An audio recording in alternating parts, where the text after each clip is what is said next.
Ang kwentong ito ay hango sa totoong buhay.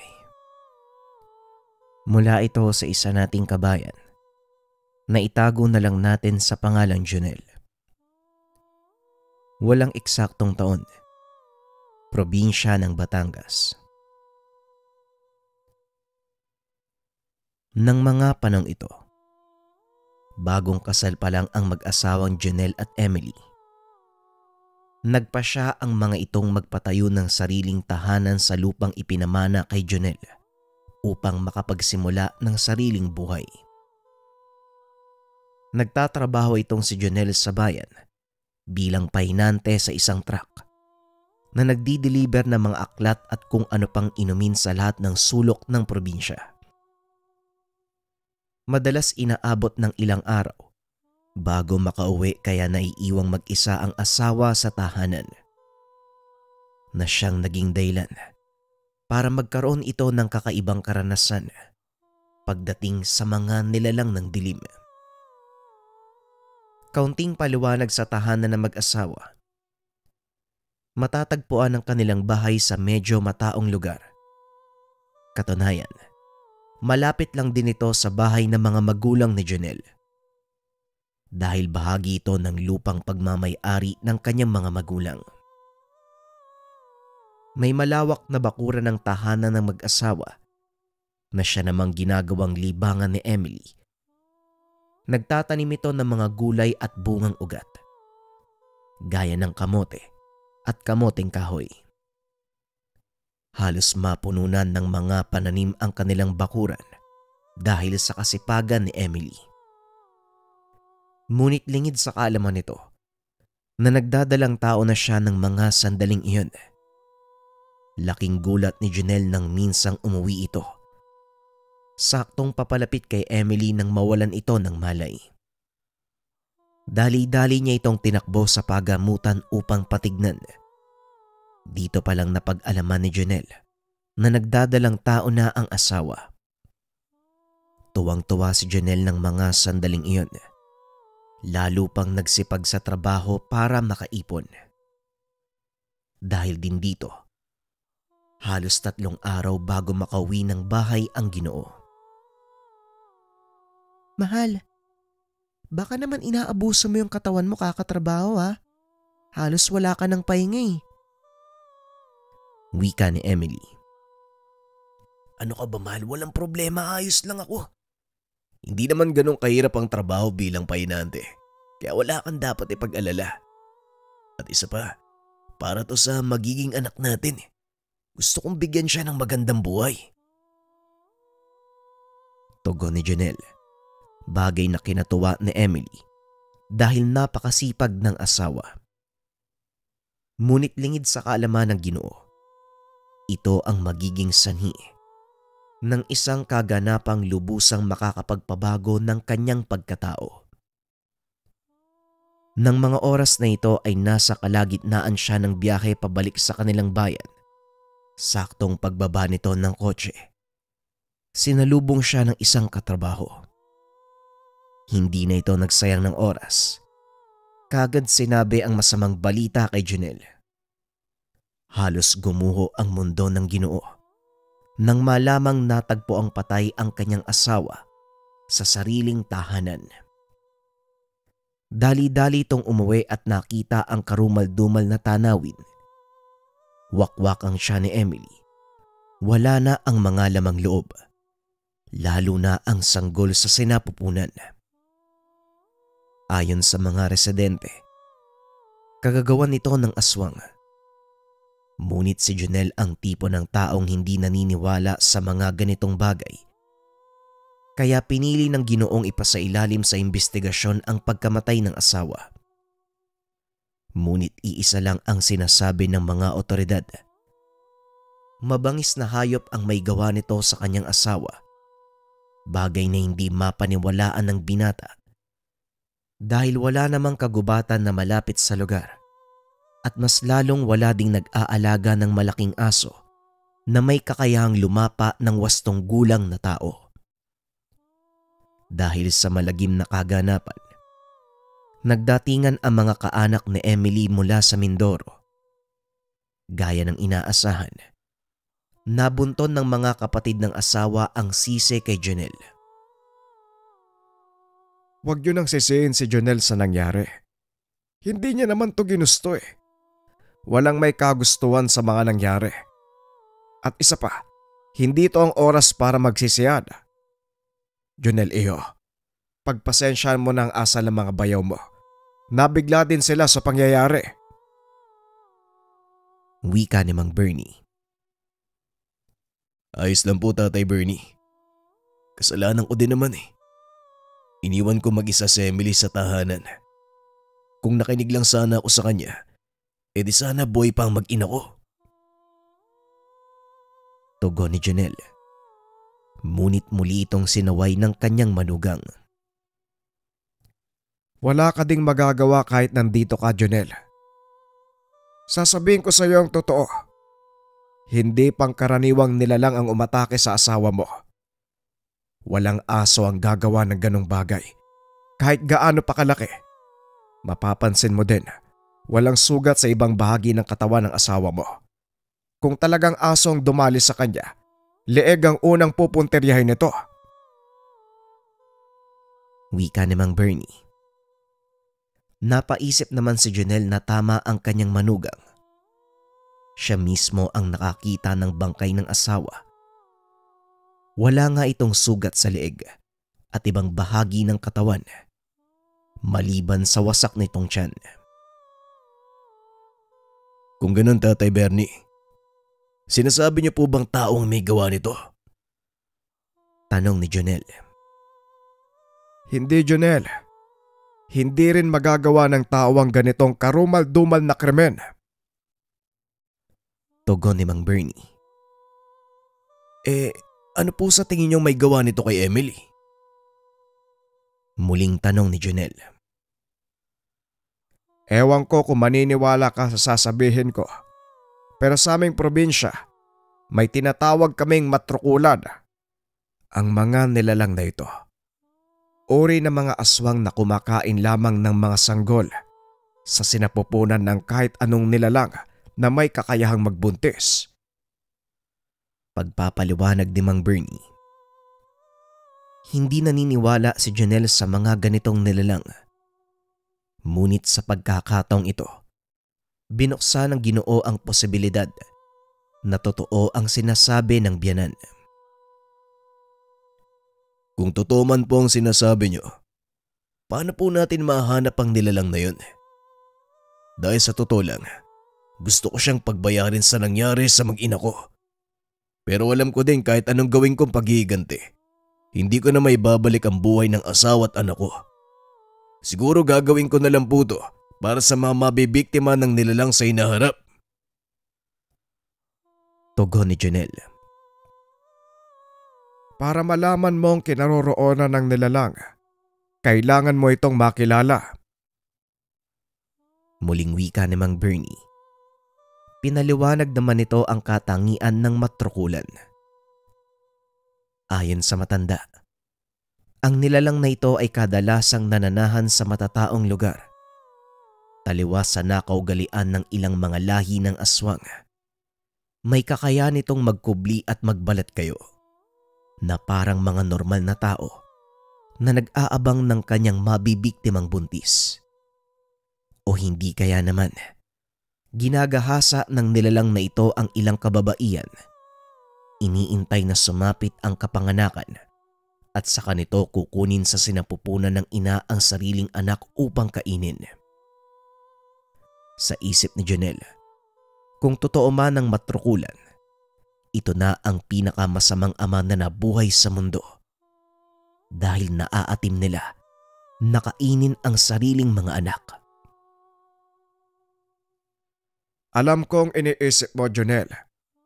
Hindi madali ang gusto mong mangyari. Pero kung talagang ito ang nais mong gawin, maaari kong ituro sa iyo ang ilang hakbang kung paano papalabasin ang matrukulan. Wika ni Manong Bernie. Sige po, Tay. Sabihin niyo po sa akin kung anong kailangan kong gawin. Tanong ni Jonel. Kailangan nating hanapin at masiguro ang susunod na biktima ng matrokulan. Sana lang hindi pa huli ang lahat. Galit ang mga matrokulan sa amoy ng nasusunog na kusol. Eto nagdala ko dahil may hinala na ako na aswang ang may gawa nito kay Emily. Sunugin mo ito at hayaang kumalat ang amoy sa paligid. Ngunit mag-iingat ka dahil sa oras na malaman nilang ikaw ang nagsunog ng kusol, tutugisin ka ng matrokulan. Wika ni Mang Bernie. Buo na ang loob ni Janelle ng mga sandaling iyon sa kagustuhan na makaganti sa nilalang na pumatay sa kanyang mag-ina. Ilang araw matapos ang libing ng asawa, sinimulan nito ang plano. Habang nagpapadasal ang mga magulang ni Emily, nagsimulang magpausok ang binata gamit ang kusol. Sa mga hindi nakakaalam, ang kusol ay isang uri ng halamang gamot na kadalasang natatagpuan sa matataas na bahagi ng kabundukan. Sinasabing ang lamang ugat na ito mabisang pangtaboy sa masamang elemento dahil ang amoy nito ay talagang nakakasulasok, lalo na kung ikaw ay may kaalaman sa kaliwa, kagaya ng mga aswang, mambabarang at mangkukulam. Pasimpleng nagpausok ang binata paikot sa kanilang tahanan habang ang ilan sa mga matatanda ay nagdadasal. Nang mapasilip si Janelle sa loob ng tahanan, nakita nitong balisa ang isa sa mga matatanda na parabang nangangati. Sinundan nito ni Janelle hanggang sa makita niyang pumasok ang matanda sa isang maliit na kubo, hindi kalayuan sa tahanan ng mga magulang ni Janelle. Dahan-dahang nilapitan ng Ginoo ang kubo. Nakita ang matandang babae na patuloy sa pagkakamot. Nanlaki mga mata ni Janelle nang biglang magtanggal ng kasuotan ang matanda. Unti-unting nagbago ang anyo nito. Inantay ni Janelle na matapos ang nilalang sa pagbabagong anyo bago ito sugurin. Patuloy na inobserba ni Janelle ang nilalang na tila hingal na hingal habang patuloy na nagkakamot ng katawan. Nagpapalinga-linga sa paligid ng halimaw habang pilit na pinapakalma ang sarili. Sa kasamaang palad biglang dumaan ang pangkat ng mga kalalakian. Mula sila sa inuman sa kabilang baryo. Mabilis na nagtago si Janelle para hindi ito makita.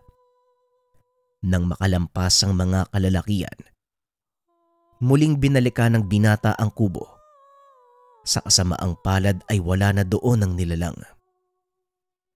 Hinanap niya ito sa paligid, ngunit hindi na ito nagawang makita pa.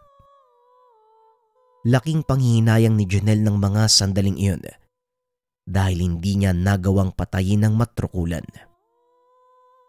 Hindi muna umalis ang binata sa lugar. Naupo ito sa isang sulok at pasimpleng nagmasid hanggang sa makita nitong naglabasan ang mga tao sa tahanan dahil tapos na ang padasal. Nanlaki ang mga mata ni Janelle nang makita nito ang matandang matrokulan kasama ang mga tao. Dali-daling nilapitan ni Janelle ang biyanang lalaki at sinabi ang kaganapan. Itinuro ang matanda. Siniguradong tama ang kanyang mga obserbasyon.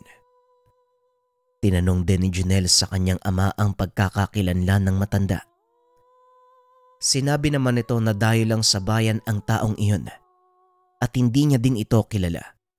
Dito nakumpirma ni Janelle ang hinala na hindi nga malikmata ang nakitang pagpapalit anyo ng matanda.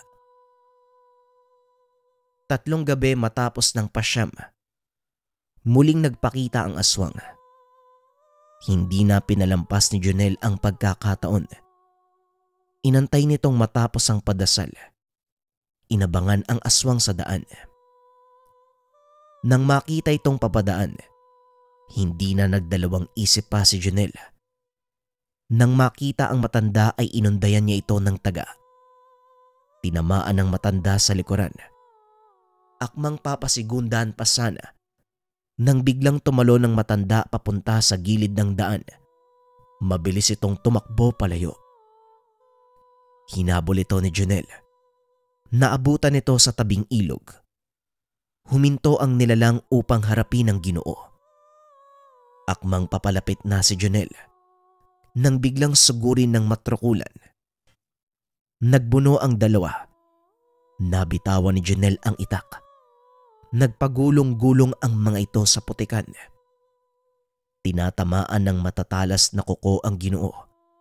Ngunit hindi nito ininda ang mga sugat. Sa isip niya, wala siyang pakialam sa magiging pinsala. Ang mahalaga sa kanya, mapatay o mahuli ang nilalang.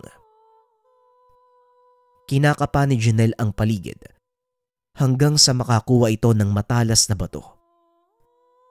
Hinampas sa ulo ang nilalang at napabitaw ito sa kanya. Napasapo sa ulo. Dali-daling dinampot ni Jonel ang kanyang itak. Sinugod ang matrukulan. Makailang ulit nitong tinaga ang nilalang hanggang sa tuluyang maputol ang ulo. Matapos masigurong patay na ang nilalang, kagad niya itong hinila papunta sa kagubatan. Tinambakan ng mga tuyong dahon at mga sanga at sabay-sabay na sinilaban. Alam ng binatang wala nang makakapansin sa ginawa dahil malayo na ito sa kabayan at kung meron man, tanging mga kaanak lang nila dahil bahagi ito ng lupaing pagmamay-ari ng kanilang pamilya. Nakahinga ng maluwag ang binata dahil nagawa niyang ipagigante ang asawa't anak. Ngunit ang pagkakamali nito, hindi niya naisip na hindi nag-iisa ang nilalang. Ilang araw ang nakalipas. May umugong na balita sa bayan. May mga kababaiyang buntis ang nawawala. Natatagpo ang patay sa loob ng kagubatan. O hindi kaya naman nakasabit ang katawan sa mga malalaking puno ng akasya sa gilid ng daan. Pare-pareho ang sanhi ng kamatayan. Wakwak ang tiyan. Wala na ang lamang loob. Nang malaman ito ni Jonel, muling nagbalik ang sakit ng alaala ng pagkamatay ng kanyang asawa at anak sa kamay ng isang nilalang. Pasekreto nitong tinugis ang aswang. Tuwing gabi ay nagsusunog ito ng kusol sa gilid ng daan upang palabasin ang matrukulan. Hanggang sa madako ang Ginoo sa bahagi ng kabayanan kung saan may nakilala itong mag-asawa. Nakinom ng tubig ang binata at napagtanto na nagdadalang tao ang babae. Kagad naman itong kinausap ang asawang lalaki. Sinabi ang tungkol sa matrukulan. Ayon dito, yun din ang kinakatakot niya. Na baka isang araw, magising na lang siyang wala na sa sinapupunan ng kanyang asawa ang kanilang sanggol. Gustong-gusto ni Jonel na sabihin ang kanyang karanasan ng mga sandaling iyon. Ngunit pinili nitong itago na lang ang sekreto sa takot na malaman ng tao ang kanyang totoong intensyon. Habang nag-uusap ang dalawa, bigla namang naitanong ng lalaki ang binata kung bakit siya naroon. Hindi naman kagad nakasagot si Jonel. Mabuti na lamang napadaan si Mang Bernie na noon ay hinahanap din pala siya. O Jonel, ay mabuti na lang nakita kita dito. Ano bang ginagawa mo? Napabayaan mo yata yung inuuling natin sa tabing sapa eh. Abay, puntahan mo na muna. Mamaya masira pa yun eh. Wika ni Mang Bernie. Dali-dali namang tumayo si Jonel. Nagpaalam sa mag-asawa. Si Mang Bernie na ang nagpaliwanag sa mga ito kung ano ang ginagawa ng Ginoo sa lugar. Mabuti na lang, napaniwala ng mga ito ang mag-asawa. Matapos makipag-usap ay kaagad na ding umalis si Mang Bernie. Sinundan nito si Jonel. Alam kong iniisip mo, Jonel. Ang mag-asawang yon ang posibleng maging sunod na biktima ng matrukulan. Ang mabuti pa, magmatsyag tayo sa paligid nang hindi nila mapansin ang totoo nating intensyon. Wika ni Mang Bernie. Ilang ulit na nilang sinubukan ang pamamaraan ng pagsusunog ng kusol, ngunit hindi na ito umuubra. Mahirap nang palabasin ng nilalang dahil paniguradong alam na nitong tinutugis natin siya. Kaya ito na lang ang paraan para mahuli natin ang matrukulan. Tugon ni Janelle. Sa pagkakataong ito, magkatuwang ang dalawa sa paghuli ng nilalang. Dahil alam ni Mang Bernie na mahihirapan ang magulang kung mag-isa itong susugod. Hindi na din ito pwedeng umatras. Lalo pat alam ng nilalang na si Janelle ang tumutugis sa kanya. Nagsagawa ng plano ang dalawa. Napagpasya ng mga itong magsalitan sa pagbabantay sa tahanan ng mag-asawa. Wala namang napansing kahinahinala sa paligid ang magbiyanan. Hanggang sa makita ng mga ito ang isang lalaki, umaaligid sa kubo ng mag-asawa. Nagtatrabaho sa bukid ang kanyang asawa, kaya naman madalas itong wala kapag araw. Gabi na ito kung bumalik sa tahanan upang maghapunan at makapagpahinga. Laking gulat ni Janelle sa natuklasan dahil ang lalaking umaaligid, kalaguyo ng babae. Napailing na lang si Janelle. Napagpasyang wag nang ituloy ang pagmamatsyag sa dalawang mag-asawa. At isa pa, nalalapit na din ang pagsilang ng anak nito. Kaya naisip ng Ginoo na hindi na nito gagalawin pa ang matrukulan. Ngunit nang akmang aalis na sana si Janelle, bigla nitong narinig na sumigaw ang babae sa loob ng tahanan. Takot na takot ang babae na tila ba sinasalakay ng kung anong nilalang. Dali-daling bumunot ng itak si Janelle. Sinipa nito ang pinto ng tahanan. Nanlaki ang mga mata ng Ginoo nang makita ang nilalang na sakal-sakalang babae. Dito napagtanto ni Janelle na ito ang hinahabol niyang nilalang. Kaya pala nananahimik ito dahil may kung anong inaantay. Walang yaka. Ikaw palang pumapatay ng mga buntis sa lugar na to. Pasensya na, pero hindi ko hahayaang makatakas ka pa uli. Wika ni Janelle habang bumubunot ng itak. Mabilis namang tumalon ang nilalang palabas ng bahay. Nakaagad namang nahabol ni Mang Bernie na nakatago lang din sa hindi kalayuan. Naabutan ni Janelle ang dalawang nagbubuno. Nagulat ang Ginoo sa ipinapakitang lakas ng biyanan. Hindi nito akalain na sa kabila ng katandaan, napakabilis pa nitong kumilos. Huwag na nating hayaang mabuhay ang nilalang na ito dahil tayo ang papatay niya sa oras na hayaan natin siyang makatakas. Wika ni Mang Bernie habang sakalang nilalang. Pinagsasaksak naman ito ng ilang ulit ni Janelle hanggang sa tuluyang bumagsak sa lupa. Matapos ay pinutol ang ulo ng nilalang na yun.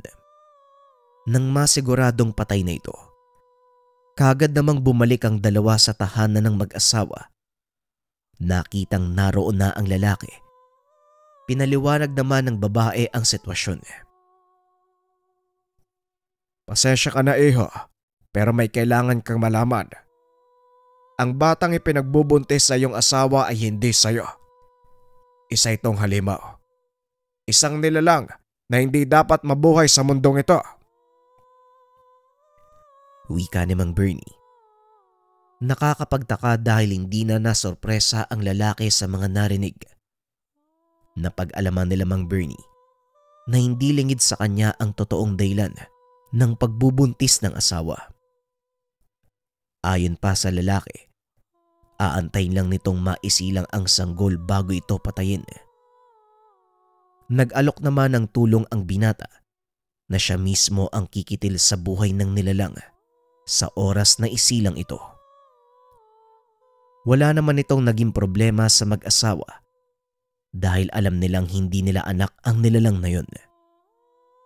Kaya makalipas ang ilang buwan, pagkasilang ng sanggol, kagad ipinatawag sina Jonel. Kitang-kita nito ang kaibahan sa sanggol na tao. Makapalang buhok nito sa katawan. Mahaba ang mga kuko. Kakaiba ang kulay ng mga mata. Kayong dalawa mismo ang nakakakita kung ano ang nilalang na ito. Hindi siya tao. Kaya huwag kayong manghihinayang sa buhay na hindi naman dapat isilang sa mundong ito. Wika namang Bernie. Bagaman labag sa kalooban nito ang pumatay ng sanggol, wala na siyang magagawa dahil alam niyang hindi tao ang nilalang na yun. Matapos ang kaganapan, nagpa siyang umalis ang mag-asawa sa lugar para kalimutan ang mga nangyari.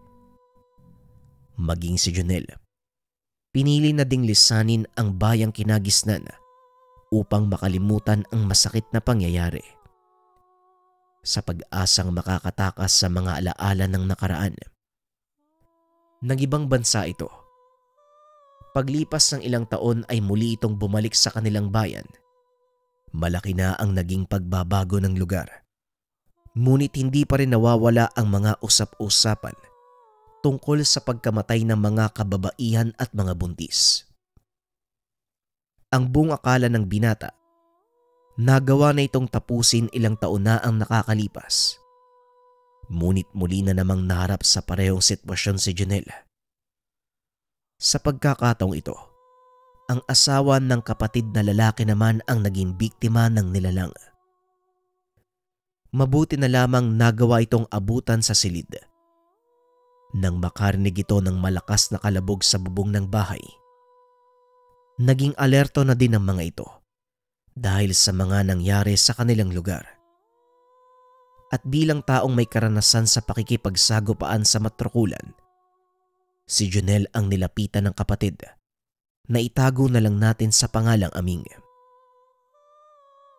Kuya, hindi ba alam mo kung paano mapapalabas ang matrokulan? Pwede mo ba kaming tulungan? Pakiusap ng kapatid. Oo, alam ko kung paano papalabasin ang nilalang. Pero kinakailangan natin ng tulong ng biyanan ko, si Tatay Bernie. Tugon ni Jonel. Kagad namang ipinatawag ng binata ang matandang si Mang Bernie mula sa pinagmulang probinsya. Walang pagdadalawang isip itong lumuwas papunta sa kanilang lugar.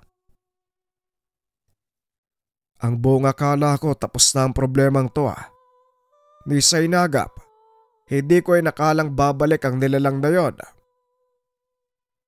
Wika ni Mang Bernie habang kausap si Aming at Jonel. Ako nga din po, Tay Bernie. Ang buong akala ko talaga, hindi na sila babalik pa. Sa tagal ko sa ibang bansa, hindi man lang ako nakarinig ng kahit anong balita tungkol sa kanila. Ngayon na lang uli. Kung kailan pa ako nakabalik parang sinasadya nga, Tay. Minsan napapaisip ako, parang ako yata talagang hinahanap ng mga nilalang na yun Tugon ni Jonel. Hindi naman siguro, iho. Nagkataon lang na umuwi ka at saka bumalik ang nilalang. Ang mga matrokulan, hindi naghihigante para sa kanilang kauri. Namumuhay mag-isa sa sariling teritoryong matrokulan, hindi gaya ng ibang uri na aswang. Hindi sila umaasa sa tulong ng ibang kalahi. Wika ni Mang Bernie. Ganun po ba, Tay? Pero siguradong alam na ng nilalang yung estilo natin sa panghuli sa kanila Paano natin sila mapapalabas ngayon? Tanong ni Jonel. Ang pangit lang sa ugali ng mga matrokulan. Hindi sila natutulog hanggat hindi nakukuha ang kanilang gusto. Kaya alam kong babalikan niya ang hipag mo, Jonel. At sa oras na mangyari yon, doon natin siya huhulihin. Tugon ni Mang Bernie Kaagad naghanda ang dalawa para sa pagbabalik ng matrukulan. Ilang araw din ang kanilang hinintay, ngunit hindi nagpakita ang nilalang. Hanggang sa sumapit na ang araw ng kapanganakan ng hipag ni Janelle, nakabantay ang dalawa sa labas ng tahanan habang patuloy na nanganganak ang asawa ni Aming. Tahimik ang paligid ng mga sandaling iyon. Tanging pag-iri lang ng babae ang kanilang naririnig. Hindi naman mapalagay si Amil dahil nahihirapan ang asawa nitong iluwal ang kanilang panganay. Aming, kumalma ka. Kaya ng asawa mo yan. Ang isipin mo, ang kaligtasan nilang mag-ina. Alam kong nasa paligid lang ang matrukulan at hindi yung titigil hanggat hindi nakukuha ang gusto. Wika ni Janelle habang pilit na pinapakalma ang kapatid. Dahil sa oras na dumating ang nilalang at wala ito sa hustong wisyo, maaring mapahamak ang mag-ina. Pasensya ka na kuya.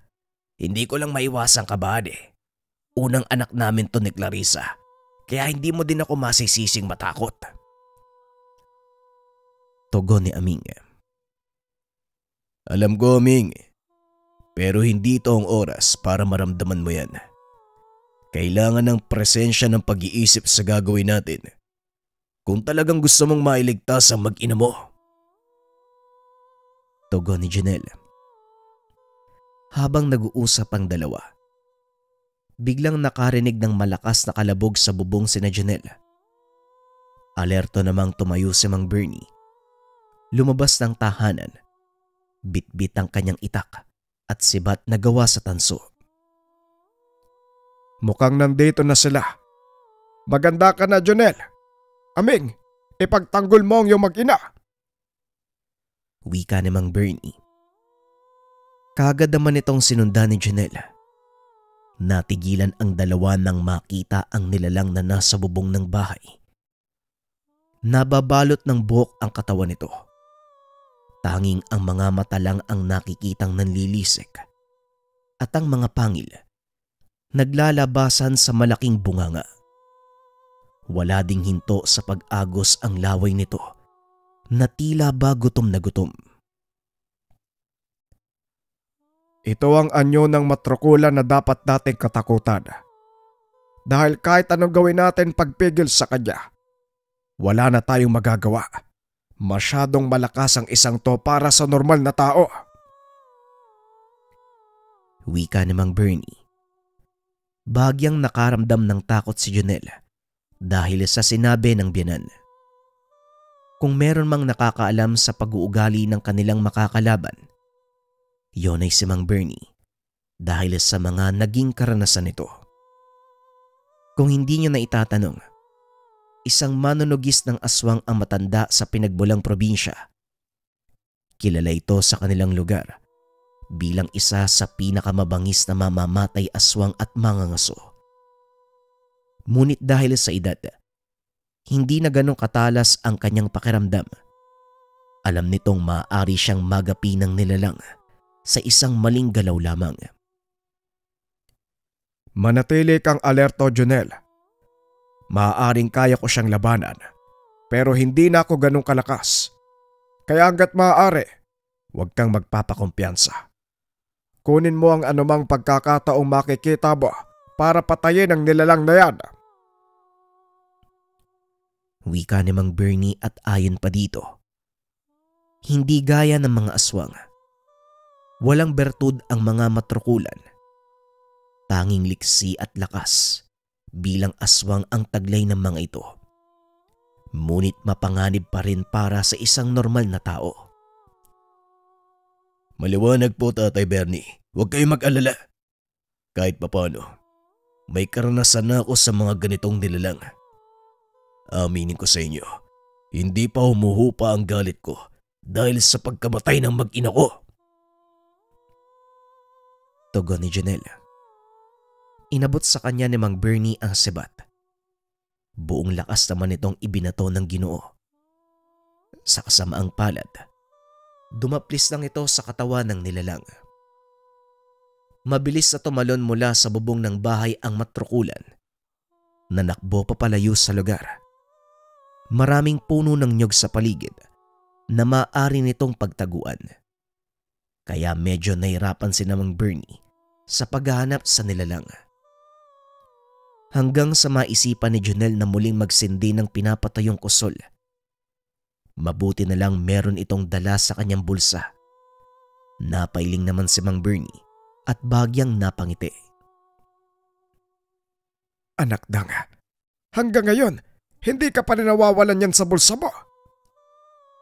Wika ni Mang Bernie. Nakasanayan ko na po to, tay. Simula nang mawalang mag-ina ko, hindi ko na hiniwalay sa katawan ko itong binigay niyong kusol. Tinanim ko sa bakuran ng ilan sa mga ito.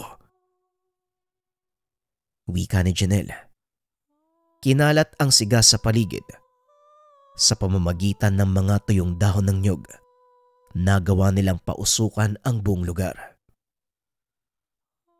Tignan natin kung hindi ka pa mahulog sa punong pinagtataguan mo. Mangangati ng gusto ang katawan ng nilalang na yan, kaya paniguradong lalabas siya. Wika ni Mang Bernie. Ilang minuto lang ang nakalipas. Nakarinig ang mga ito ng kalabog. Kaagad nakita ni Janelle ang nilalang na nahulog mula sa isa sa mga puno ng nyog. Walang tigil sa pagkamot ang nilalang. Kinuha naman ng dalawa ang pagkakataon upang patayin ito. Nakuha ni Janelle ang binatong sibat. Tumusok ito sa isa sa mga puno ng nyog. Dali-daling dinampot ng Ginoo ang sandata. Walang pagdadalawang isip na itinarak sa katawan ng matrukulan. Sumigaw ito dahil sa sakit. Paulit-ulit itong tinaga ni Mang Bernie hanggang sa maghiwa-hiwalay ang katawan. Pinugutan niya ito ng ulo at inilagay sa dulo ng sibat. Sabay itinarak sa mismong gilid ng daan.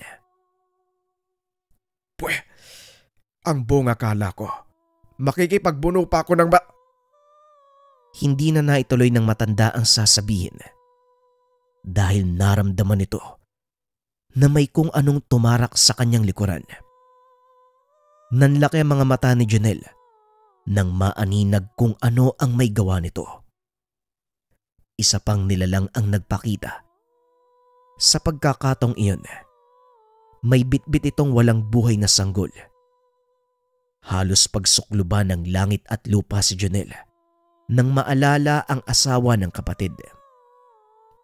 Tila kinukutsa pa siya ng nilalang dahil kinakain ito sa mismong harapan niya ang dalang sanggol. Walang yaka? Ano sa palagay mo ang ginagawa mo? Tanong ni Janelle habang pinapanood na bumagsak si Mang Bernie.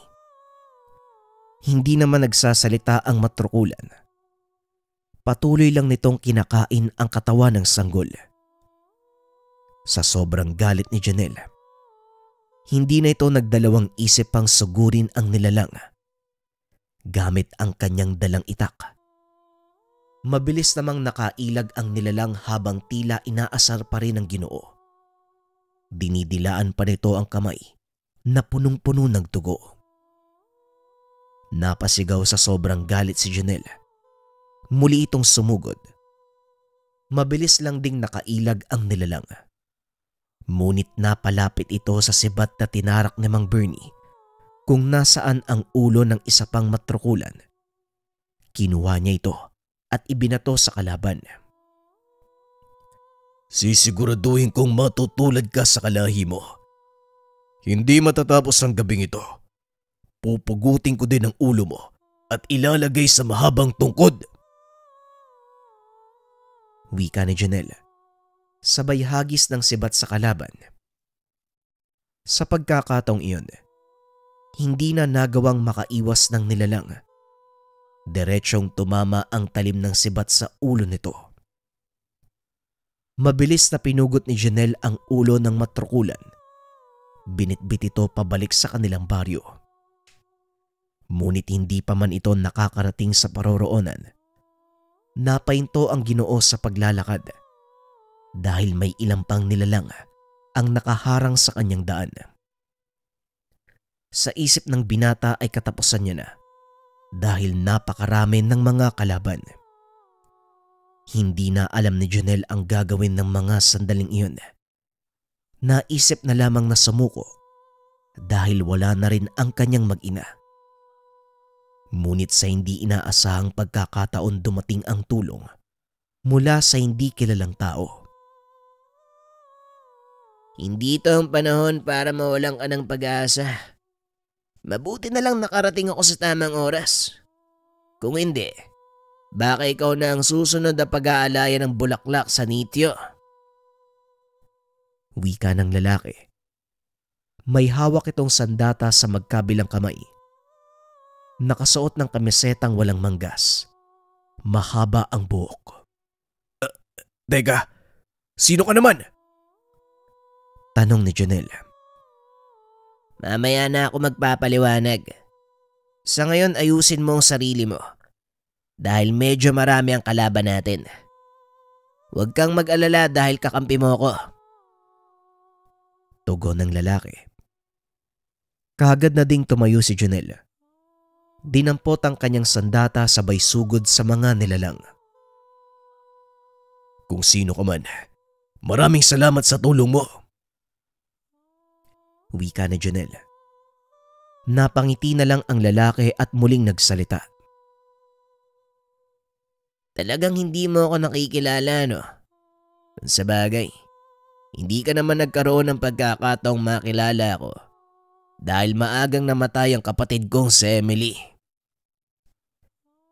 Dito napagtanto ni Jonel na ang kausap niya, ang palaging kinikwento ng asawa, walang iba kung hindi si Arturo. Gaya ng kanilang ama, isa din itong manunugis na may mataas na reputasyon sa kanyang propesyon. Napangiti na lang si Jonel. Ni sa hinagap, hindi inasahan ng Ginoo ang pagpapakita ng kanyang bayaw sa panahong higit siyang nangangailangan. Sabay na nakipaglaban ng dalawa. Natutuwa si Arturo dahil nakikita nitong mahusay sa paggamit ng itak si Jonel. Sa unang tingin, hindi mo aakalaing may alam ito kung ikukumpara sa katawan ni Arturo na batak na batak. Talagang makikita ang mahabang panahong karanasan sa balat ni Arturo. Sa hula ko, si tatay ang nagturo sa iyong gumamit ng itak, ano? Tanong ni Arturo habang tinataga ang mga kalaban. Oo, tama ka. Siya nga nagturo sa akin. Huwag ka sana mabibigla, pero wala na siya. Wika ni Jonel. Biglang napahinto sa pakikipaglaban si Arturo. Nilingon si Jonel. Ganun ba? Pwes, wala kang dapat iingi ng paumanin sa nangyari. Dahil ito ang gusto ni tatay. Ang mamatay para sa kapakanan ng iba. Mamaya na tayo magluksa. May kailangan pa tayong tapusin. Wika ni Arturo. Biglang nagbago ang timpla nito. Mas lalong naramdaman ni Jonel ang galit mula dito. At ang bawat kalabang madadaanan, tig-iisang tigpas lang ng hawak na itak. Kagad nang naghihiwalay ang katawan ng mga ito. Hanggang ang ilan sa kanila pinili ng umalis sa lugar. Dali-dali namang sinundan ng dalawa ang mga tumakas na kalaban. Nagawa nilang abutan ang mga ito. Walang tinira ang magbayaw. Ang bawat katawan ng mga nilalang na napatay, inhilera sa tabi ng daanan para makita ng mga tao sa kanilang baryo. Binuhat naman ni Jonel ang katawan ni Mang Bernie. Dinala ito sa kanyang tahanan upang hihanda ang burol. Pasensya na kung nahuli ako ng dating. Hindi ko din inaasahan na ganito ang madadatnan ko. Wika ni Arturo. Walang problema, Arturo. Ang importante nanalo tayo. at nagawa natin lipunin ng isang buong laksa ng mga matrukulan. Pero ang ipinagtataka ko, ang sabi sa akin ni tatay, hindi sumasalakay ng pangkat ang mga ito. Pero bakit napakadami nila?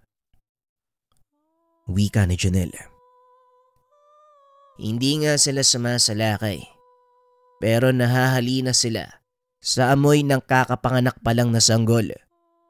Kung hindi natin nagawang pigilan ng mga yon, paniguradong marami ang mamamatay. Kung bakit kasi ang daming nabubuntis dito sa lugar nyo eh. Tugon ni Arturo. Siguro ganun talaga kapag malamig ang klima sa kinaroroonan mo. Pero maiba ako Paano mong nalaman ang tungkol sa mga matrukulan? Tanong ni Janelle.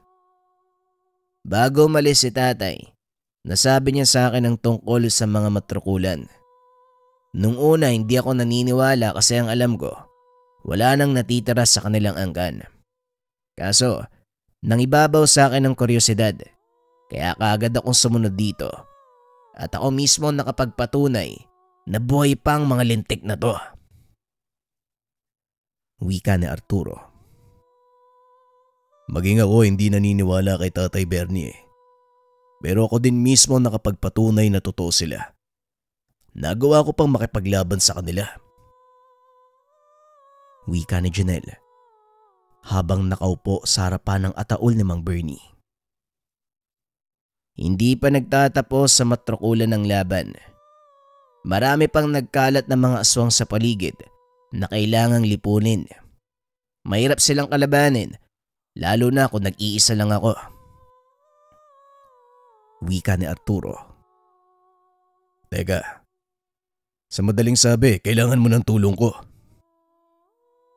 Tanong ni Janelle. Oo, Janelle. Ikaw lang ang kaisa-isang taong tinuruan ni tatay na makipaglaban sa mga aswang. Hindi lang sa matrukulan ng mga kalamang ibinigay niya sa'yo. Pangkalatan yan. Wika ni Arturo.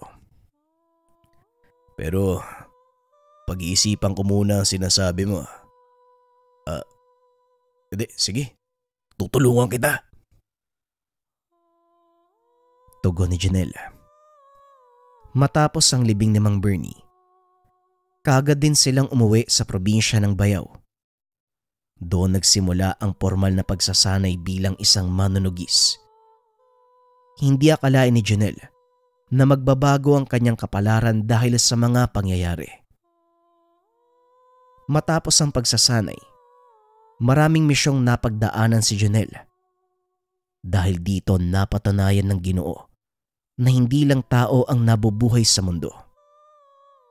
Isa sa mga naging laban nilang dalawa nang makasagupa nila ang mga aswang gubat sa probinsya ng Masbate. Dito nakuha ni Janelle ang pinakaunang marka ng tagumpay. Kasunod nito ang laban nila sa Palawan nang minsang ipatawag sila ng isang may-ari ng malawak na bakahan. Dahil ito sa mga namatay na alaga, inakala nilang gawa lang ng mabangis na hayop ang mga ito.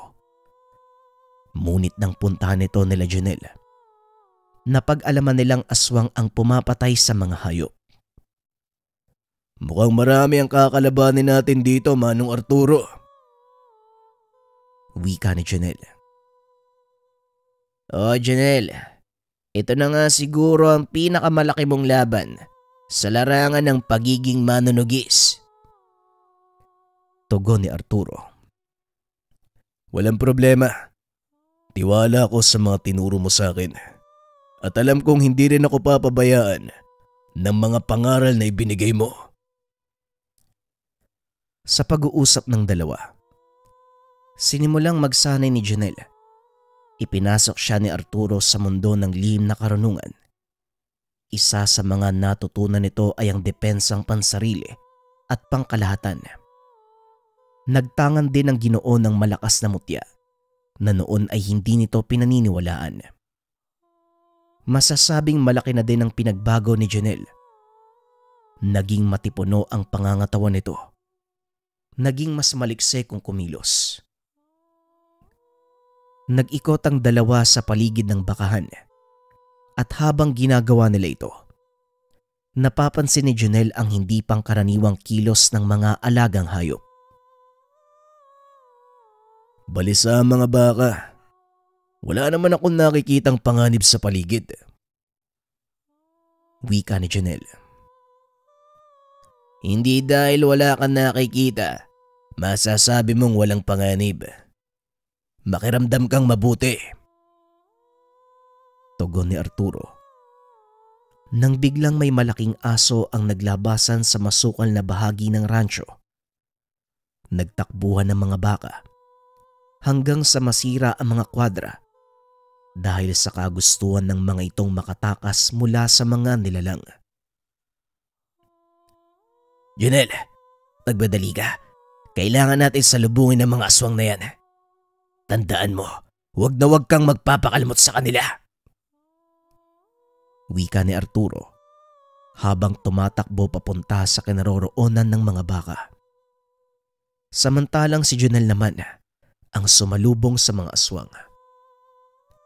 Ang kalaban nila ng mga sandaling iyon, mga asbo, uri ng aswang na may kakayahang mag-anyong malalaking aso.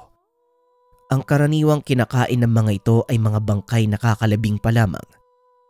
Kaya laking pagtataka nila Junel dahil maging ang mga hayop, pinapatos ng mga ito. Hindi ako maaaring magkamali. Mga asbo sila. Pero bakit pati mga hayop, binibiktima na nila? Tanong ni Arturo. Ano pa man ang maging dahilan, mga aswang pa rin silang namiminsala sa paligid. Kaya kailangan silang puksain. Pag-uusap ng dalawa.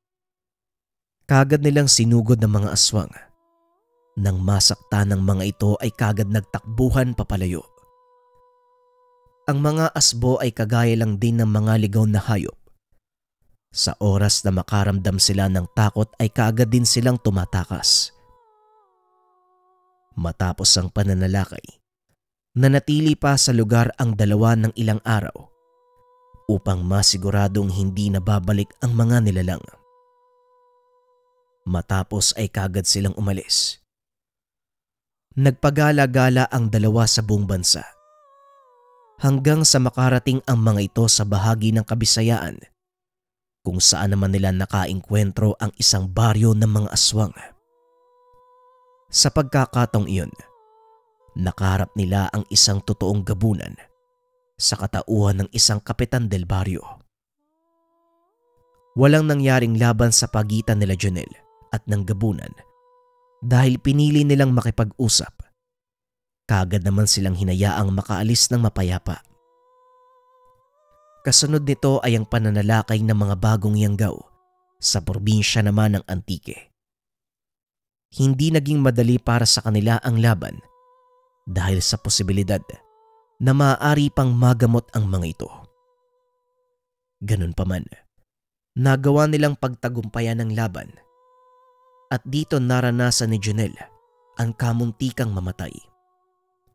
Nagtamo ito ng malaking sugat sa tiyan na halos lumabas ang kanyang bituka. Mabuti na lang, may maalam na manggagamot sa lugar na gawang pagalingin ang sugat nito.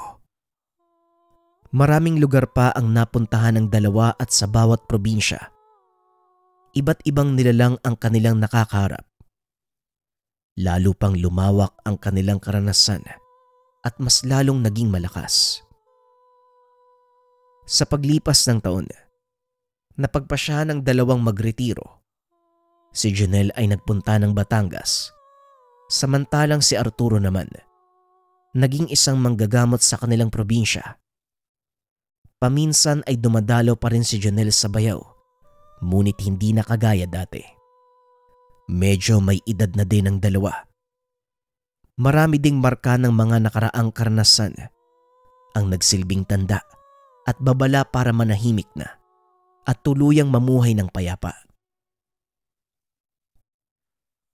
Palubog na ang araw para sa atin, Junel. Lipas na rin ang ating mga kaalaman. Mukhang wala na tayong magagawa kundi panoorin ang mga bagong sibol na ituloy ang ating sinimulan. Wika ni Arturo. Ay tama ka, Manong Arturo. Mukhang hanggang dito na lang ang magagawa natin. Ang maupo at panoorin ang mundong umikot. Ay gayon pa man, wala akong pinagsisisihan. Tugon ni Junel. Ako din, Junel. Wala akong pinagsisisihan sa mga naging desisyon ko sa buhay. Naging masaya ako sa mga kinalabasan at sa wakas. Nandito na tayo sa takip silim. Kaunting panahon na lang. Ang aantayin ay makakauwi na tayo sa ating ama. Pag-uusap ng dalawa. Hindi na nagkaroon pa ng pagkakataong magkapamilya uli si Junel. Dahil mas tinutukan nito ang pagiging manunugis. Kalaunan, nalipasan na ng panahon. Ngunit ganun pa man, wala itong naging pagsisisi. Napagtagumpayan ng Ginoo ang bawat pagsubok ng kanyang buhay. Masasabing nakontento siya sa kung anong meron at kung ano ang nasa kasalukuyan. Lalo pat patapos na ang yugto ng kanilang kwento. Hindi lubos inakala ni Junel na ang pagkawala ng kanyang asawa't anak ang magdudulot ng malaking pagbabago sa kanyang pagkatao. Ngunit ito ang nagbigay ng daan para magkaroon siya ng karanasang makaharap ang iba't ibang uri ng aswang. Maliban sa matrikulan na naging dahilan ng lahat. Hindi naging biro ang pinagdaan ng hirap ni Junel, lalo pa nang sumailalim ito sa pagsasanay kasama si Arturo. Ganun pa man, naging matamis na ang tagumpay para sa kanya. Ang bawat sakit, latay, pilat at galos na napagdaanan dahil nagamit ito ang bawat butil ng kaalaman na natutunan mula sa bayaw. Sa kasalukuyan, patuloy na nabuhay ang mga aral na natutunan ni Junel. Ipinasa niya ito sa mga pamangkin. Nakalaunan ay itinuro naman ng mga ito sa kanilang mga anak. Ginawa ito ng kanilang angkan upang hindi mabura sa alaala ng kanilang mga bagong henerasyon na minsan nagkaroon ng isang kaanak na naging manunugis at para ipaalala sa kanilang mga kaanak na minsan may isa sa kanila ang nagsakripisyo, inilaan ng buhay para malayo sa panganib ng mga aswang ang kanilang angkan. Hanggang sa ngayon, patuloy pa ring sinasariwa ng mga kaanak ni Junel ang pangyayari noong siya ay nabubuhay pa. Lalo pa nang maikwento nito ang isang nilalang na lubusang nakapagpabago ng buhay niya. Ang nilalang na kumuha ng buhay ng kanyang mag-ina, ang matrukulan. Opinyon para sa kwento, mga kabayan. Ang sakit isipin na dahil sa nilalang, mamamatay yung mag-ina, no? Kumbaga lahat ng pinaghirapan mo mamamatay or mawawala sa isang iglap. Papansin din natin, yung buhay ng mga manunugis, manggagamot, antingero, kung mapapansin nyo mga kabayan, halos lahat merong malalim na pinanghugutan. Ito kasi yung nagiging dahilan nila para pasukin yung mundo ng lihim na karunungan. Kasi ayaw nilang maulit sa ibang tao yung nangyari sa kanilang karanasan. Kaya naman, inalay nila yung buhay nila sa pag-aaral ng lihim na karunungan para magampanan yung misyon na gusto nilang gawin. Kaya ako naman nasasabi yung ganitong aspeto kasi nga, kung pamilyar kayo sa mga kwento ni Pinuno, yung kapatid ko, si Pinuno, yung kwento ni Jerry Liwanag, saka yung mga kwento ni Johnny, yung mga nasa angka namin, saksi ako kung paano nakaapekto sa buhay nila yung pag-aaral ng lihim na karunungan, yung pagsasakripisyo nila sa araw-araw. Kasi umaabot sa punto na binabalikan sila nung mga nilalang, yung mga nanggambala sa mga taong ginamot nila. Habang buhay yun Aantay nilang humina yung tanga ng antingero o ng ermitanyo bago sila lulusob or gaganti. At syempre, nandun din yung hirap na kailangan araw-araw ka magpopondo, magpopoder, Kailangan malinis ka, nagdedebosyon para maprotektahan yung sarili mo. Kung hindi ka man maatake ng mga nilalang kasi o elemento, ang gagantihan yan yung pamilya mo eh. Kaya naman pati sila kailangan mong dasalan. Kaya grabe ang respeto ko sa mga manggagamot, ermitanyo na tumutulong ng walang kapalit sa mga tao. Muli mga kabayan, maraming salamat sa pakikinig ng ating kwento. Paalam.